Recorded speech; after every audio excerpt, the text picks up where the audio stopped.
Je suis Sarah Frick, présidente de l'association Réchauffons nos SDF et lanceuse d'alerte. Chaque jour, des dizaines de femmes se retrouvent à la rue, parfois avec des enfants, et pour la plupart d'entre elles, en grand danger. Le but de Réchauffons nos SDF, c'est d'aider ces femmes en situation d'urgence en lançant des chaînes citoyennes de solidarité. Mais aujourd'hui, nous allons faire une petite exception. Nous sommes avec un homme, il se prénomme Olivier, il vit dans le bois de Vincennes, c'est son premier hiver dans le bois de Vincennes et il va s'adresser à vous et nous raconter son histoire. Olivier, bonjour. Bonjour. Merci de nous recevoir. On est dans le bois de Vincennes. Il fait beau, les oiseaux chantent. Et si j'ai bien compris, c'est ton premier hiver ici ? Oui, c'est ça. Je suis arrivé dans le bois depuis mai-juin à peu près. Olivier, est-ce que tu peux nous dire un petit peu rapidement où tu as grandi, dans quelle ville et qui tu es ? C'est quoi ton caractère ? Alors à la base, moi je suis normand. J'ai fait partie de la DAS. J'avais 2 ans. Et foyer, famille d'accueil, j'ai connu ça. J'ai toujours été en Normandie. Après, j'étais sur Paris, j'ai connu la mère de ma première fille. Après, j'étais dans la Drôme, j'ai connu la mère de mes jumeaux. Merci beaucoup. Et justement, comment finalement tu as atterri, si je peux dire ça comme ça, dans le bois de Vincennes ?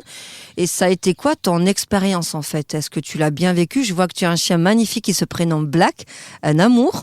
Raconte-nous un petit peu tout ça. Déjà, je me suis retrouvé dehors vis-à-vis de mon chien. Je pouvais pas dormir dans la rue, sur le trottoir, tout ça. Et j'ai connu un pote qui était dans le bois. Il m'a dit, mais pourquoi tu te prends pas une tente et viens dans le bois, quoi. Donc j'ai pris une tente et je suis venu dans le bois. Et comment tu t'y sens ? Comment ça se passe ? Est-ce qu'on a des voisins ? Est-ce que vous entendez bien ? Est-ce que vous rendez des services ? Est-ce que tu te sens en sécurité ? Est-ce que tu as froid ? C'est quoi la réalité, s'il te plaît ? Oui, il fait froid. C'est surtout quand il gèle, quoi.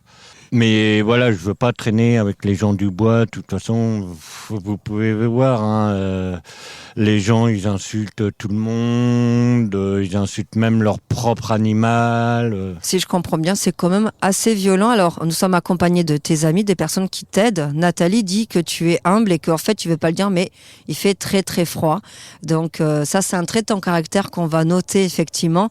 C'est que tu es extrêmement courageux, et ça, bravo. Olivier, comment s'est passée cette transition du moment en fait où tu avais un appart et d'un coup, tu arrives et tu t'installes ici dans le bois de Vincennes? Déjà, quand j'ai perdu le boulot, que je pouvais plus payer, la transition entre le bois et le logement, on va dire que c'est un peu compliqué, mais après, il faut vraiment être costaud dans sa tête, quoi, parce que sinon, autant de se laisser mourir, quoi. C'est vrai, mais tu n'as jamais déprimé, tu n'as jamais eu des coups de mou, tu as toujours eu ce caractère très volontaire et très courageux?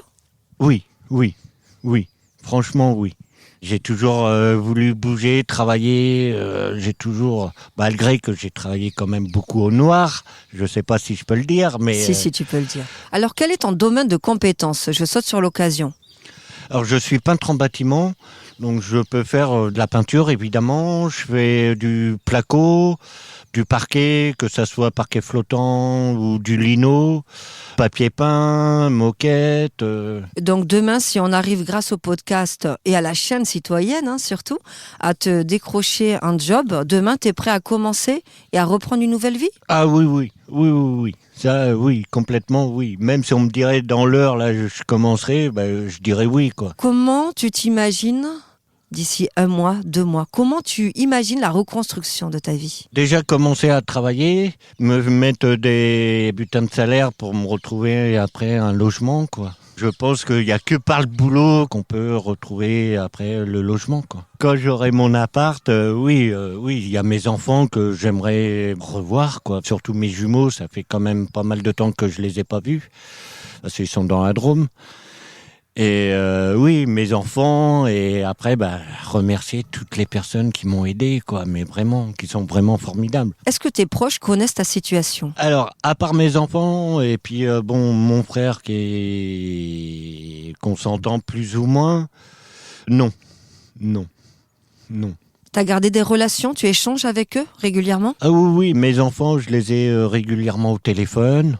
Puis mon frère, je le vois de temps en temps, quoi. Et le reste de ta famille ? Est-ce que tu as d'autres personnes ? J'ai plus du tout de famille. Moi, j'ai mon père que je connais pas. Ma mère, elle est décédée, j'avais 16 ans. Je connais pas du tout ma famille. Comme j'ai fait partie de la DAS, j'avais 2 ans, donc...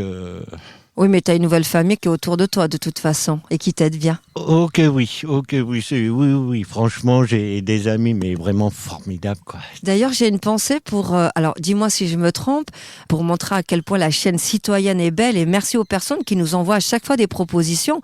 Je n'ai jamais l'occasion de les remercier, donc je le fais à travers ce podcast. Je pense à la dame âgée qui t'ouvre sa porte. Tu peux nous raconter cette jolie histoire ? Oui, il y a eu une petite mamie, elle s'appelle Micheline, elle a 73 ans. Et un coup, il a fait vraiment mais très très froid. Elle m'a proposé de dormir chez elle. J'ai dormi 4-5 jours chez elle la première fois. Je voulais savoir comment tu vivais les choses. Est-ce que tu as de la colère en toi contre ta situation, contre la société ? Quel est ton état d'esprit ? Alors moi déjà, je suis quelqu'un de très calme. Donc je peux m'en prendre qu'à moi-même parce que voilà.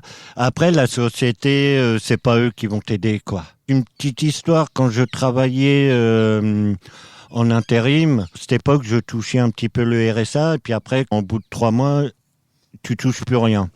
Donc, je faisais mes déclarations tous les 3 mois, quand on me demandait tout ça, et puis maintenant, ils me réclament de l'argent. En ce moment, au moment où on se parle ? Ah, là, je leur dois 2008, 3000 euros. Non, on va les contacter aussi, parce que là, c'est pas du tout une situation normale. Donc, tu es SDF au bois de Vincennes, et on te réclame de l'argent. Ils justifient ça comment ? Pour eux, c'est un surplus, mais un truc que j'arrive pas à comprendre, c'est parce qu'on nous demande tous les 3 mois de faire la fiche trimestrielle. Moi, j'ai toujours, j'ai déclaré combien je touchais, tout ça. Donc, à un certain moment, je touchais plus rien. Mais voilà, maintenant, il y a un surplus de tout ça, quoi. Et tout ça, ça te met en colère ? C'est quoi ton état d'esprit, justement ? En colère, oui et non, parce que je suis quelqu'un de très calme, mais ce qui me fait chier, c'est de rembourser, quoi. Aujourd'hui, tu vis de quel revenu ? Comment tu fais pour survivre, nourrir ton chien et te nourrir ? Là, je touche plus le revenu. Avant, je touchais le chômage, parce que comme j'avais travaillé, donc je touchais le chômage, mais ça dure pas une éternité. Donc là, je touche plus rien, mais vraiment plus rien. Et comment ça s'organise autour de toi, justement, pour survivre ? Comment tu manges, tout simplement ? Mes amis, et je vais au surplus avec 1 euro, je peux récupérer à manger, quoi. Quoi exactement comme nourriture ? Parce qu'on se pose la question de qu'est-ce qui peut remplir une assiette quand on a 1 euro dans le bois de Vincennes ? C'est une association, c'est le surplus, ils font le tour des magasins. Ils récupèrent le frais, on a de la viande, ils récupèrent le frais et puis ils distribuent. Quel est ton état d'esprit face à la situation de l'augmentation des sans-abri en France ? Et on sait qu'il y a beaucoup de femmes et d'enfants et d'accouchements. Face à la promesse de notre président en 2017, 0 SDF à la fin de mon mandat. Tu en penses quoi ? Ça me fait rire parce que y a eu pas mal de présidents qui ont dit ça. Il y a eu Sarkozy qui avait dit à un certain moment 0 SDF dans la rue. Moi, je vois, il y en a de plus en plus. Donc, je pense que c'est des belles paroles, quoi. Et si tu avais là un message à faire passer à notre gouvernement, voilà, tu as quelque chose à dire à notre gouvernement, ça serait quoi ? Qu'ils donnent leur chance aux SDF au lieu de leur creuser un trou, qu'ils les aident un peu plus, quoi. Aider les personnes. Vraiment. Arrêtez de prendre des SDF pour des personnes qui sont rien, quoi. Faut pas mettre tout le monde dans le même panier. Donc, aider les personnes, quoi. Et si tu avais un conseil à donner justement à des civils qui voudraient aider des sans-abri, mais ne savent pas comment s'y prendre, c'est quoi ton conseil ou tes conseils ? Je pense qu'il faut aller vers la personne et discuter un petit peu. Je pense qu'il faut discuter avec des personnes qui sont dans la merde, quoi, dans la rue, dans la merde, quoi. Il faut discuter avec eux. On n'est pas méchants, on va pas mordre, on n'est pas méchants, on n'est pas tous pareils, quoi. Aujourd'hui, concrètement, on a une chaîne citoyenne grâce à notre podcast et à l'association. Si des personnes veulent t'aider aujourd'hui concrètement, que peuvent-elles faire pour toi ? Qu'on me donne un boulot, qu'on me donne un travail. Voilà. Moi, je demande que ça. Après, le logement, ça va venir après par la suite. Mais qu'on me donne un travail, un CDI et après, c'est parti, quoi. Je te sens motivé, Olivier, là. Oui. Surtout, je veux vraiment bosser, quoi. Je veux vraiment travailler rien que pour mon chien, quoi. Je veux vraiment travailler et puis pour mes enfants, quoi. qu'on me regarde autrement. Mais je te promets qu'on va t'accompagner, on va tout faire en tout cas pour te trouver un job, c'est promis. Vous avez entendu l'histoire d'Olivier. Si vous souhaitez l'aider, n'hésitez pas à nous envoyer un message sur le site www.secondechancelepodcast.fr. Il est motivé, il veut reprendre sa vie en main. On compte sur vous. Ce podcast a été réalisé grâce au soutien de Deep Dive, agence événementielle à Paris. Merci beaucoup.